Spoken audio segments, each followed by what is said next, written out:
Welcome to the March 2009 City Focus. On this edition, Commuter Rail Link Feasibility Study, statue dedication at the crossing at Chisholm Trail Park, and City Council Retreat follow-up. These stories and more on City Focus. The city of Round Rock is always looking for better ways to move people around town. Currently, the city is taking an opportunity to look deeper at the feasibility of offering commuter rail transportation in the area. The city looked into commuter rail in the past and decided it had developed the concept as far as it could from a high level. To see if it truly makes sense, the city needed a more detailed study. So, the city has partnered with the Central Texas Regional Mobility Authority to jointly fund a fatal flaw study of the project. Of the $175,000 study, the CTRMA is covering $150,000 and the City of Round Rock will cover the remaining $25,000. We want to carefully examine the project to make sure that there's not some problem with it that would prevent us from being able to ultimately build it. So we're going to be looking at the cost of the project, the ridership, how many people would use it on a daily basis. Partners are extremely important. We're looking to partner with Georgetown and with Pflugerville. There has been some interest indicated by both of those parties in this project, and with the Central Texas Regional Mobility Authority. They're a great partner that bring a lot to the table in terms of the ability to manage large projects, and they have the authority from the legislature already to do a project like a rail project for us. The study should take between 6 to 8 months to complete. When the study is done, the city will know an estimated cost and the viability of the project. There may also be the potential of securing federal funding. Congress, every 5 to 6 years, adopts a transportation bill for the nation. It includes money for airports, for roads, for transit. And that current bill that exists expires at the end of September. So this fall, Congress will be looking to adopt, start negotiation to adopt a new bill. If we are able to get the feasibility study done early enough this year, then it's very possible for us to be included in that next transportation bill.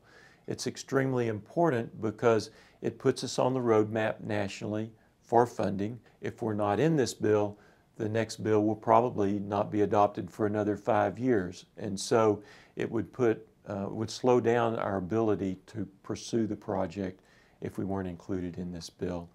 Best case, we could probably be looking at having trains operating in 5 years.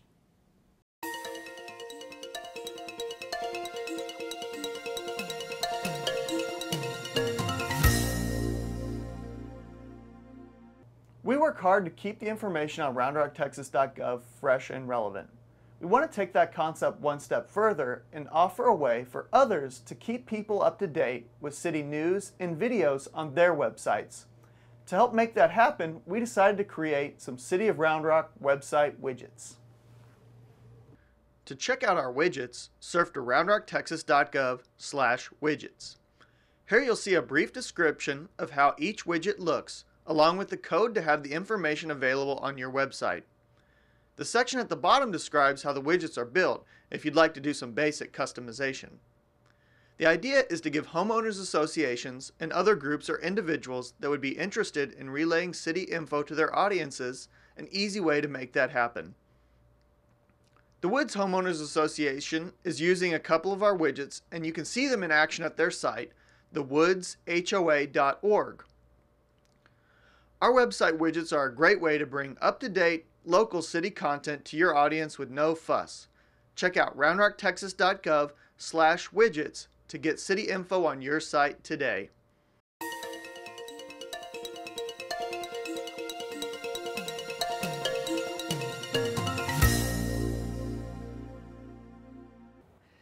Twice a year, the Round Rock City Council takes time to discuss long-term goals and strategies. This year's day-long winter retreat focused on how the downturn could affect future budgets, as well as long-term strategic planning. The City Council's winter retreat always kicks off our planning for next year's budget. This year it was the state of the economy, locally, nationally, and even worldwide, that dominated the dialogue about funding for city services this year and next. The good news is that right now we're still meeting budget. We budgeted for a downturn for this year, and we're still there. We're right where we really need to be. If it continues to soften, then, which I think it might, then the next year's budget it'll be a challenge. The challenge comes because sales tax revenues, which make up 57% of our general fund budget, are in decline, as are projected property values. Our goal is to hold the line on spending while working to maintain the level of services our citizens have come to expect. What we've got to do is really get with our department heads, and we've got to focus on the priority services that the citizens tell us that they want us to focus on. And safety, for example, public safety is always a very high priority. That would include not only fire and police, but also water, drinking water. So we've got to continue moving forward on efforts to keep good, clean drinking water for the citizens going into the future. While the current economic downturn will impact Round Rock's future budget, we believe we're better poised than most communities to bounce back from the recession. We just a few weeks ago broke ground on Austin Community College, who's building the largest campus in the Austin Community College District right here in Round Rock. That's one feather in the cap. Second is we've already broken ground on the Texas State Nursing School. That's underway. And then the third education feather in the cap, so to speak, is Texas A&M Health Science Center, who's already very well underway on the medical school. And so they're not going to be open tomorrow, but with what they can bring to this community in the very near future, I mean, we have a great foundation, and we're very poised to take advantage of that. And I think that, along with the healthcare facilities in Round Rock, I mean, we're really poised to move out of this recession. I think when we start to see a turnaround, Round Rock will slingshot out of this recession into better times. We'll keep you up to date on our budget planning as it progresses. Now, the Council talked about other issues at the retreat, most significantly our long-term strategic plan. We'll tell you more about that on next month's City Focus.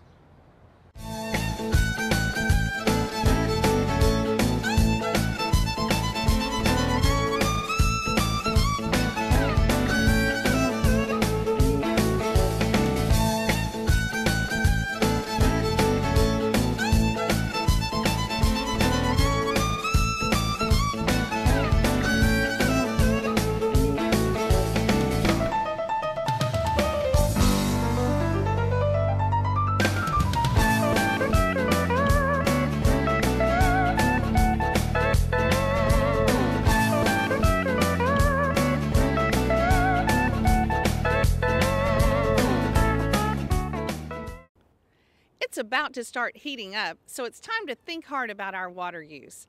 The city has some new rates in place to encourage conservation during the hot summer months. A safe, reliable water supply is critical to the success of any community. To that end, the city will put water conservation rates into effect from May to September starting this year. During conservation months, the first 18,000 gallons of water your household uses will be charged $2.24 per 1,000 gallons, and every 1,000 gallons after that will be charged $2.80. We implemented these new block rates for during the summer months because 20% of our residential customers use about half of our water. So by implementing these rates, hopefully it will promote water conservation. We also recently hired a water conservation specialist to help expand our water conservation efforts. As the water conservation specialist, I'm excited to help further along some of the water conservation efforts that the city of Round Rock has started, just with a little bit of public education and now with the new tiered billing rate plan. Save money and take stress off our water system by doing your part to conserve water this summer. For tips and water conservation information, visit roundrocktexas.gov/waterconservation.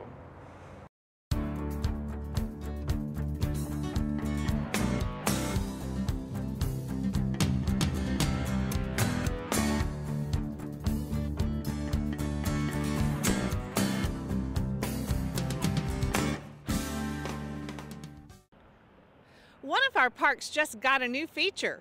Last month, a new statue was unveiled at the Crossing at Chisholm Trail Park. The City of Round Rock and the Round Rock Community Foundation were pleased to announce the addition of the newest steer at the crossing. Many came out last month to be a part of history as the latest addition, called Go Into Water, joined other statues already in Chisholm Trail Park. Other statues include pioneer woman Hattie Cluck and her son Emmett, a resting longhorn, and the bell steer. Ultimately, the park will include the rest of the Cluck family, cowboys on horseback, and many more steer. When complete, the crossing will be a grand display representing the historic cattle crossing at the Round Rock, for which the city was named. It would be fantastic if one day in the not too distant future you could see just 20 or 30 right here, and you could transport yourself back to how it might have been in the 1880s. Two longhorns don't make a herd. Okay, so it would be fantastic to return one of those days and years to just see this filled up. And so if that can encourage some people to do that, to participate, and that would really be fantastic. Come on out and enjoy the statues at the crossing at Chisholm Trail Park, and take time to visit some of the other wonderful parks here in Round Rock.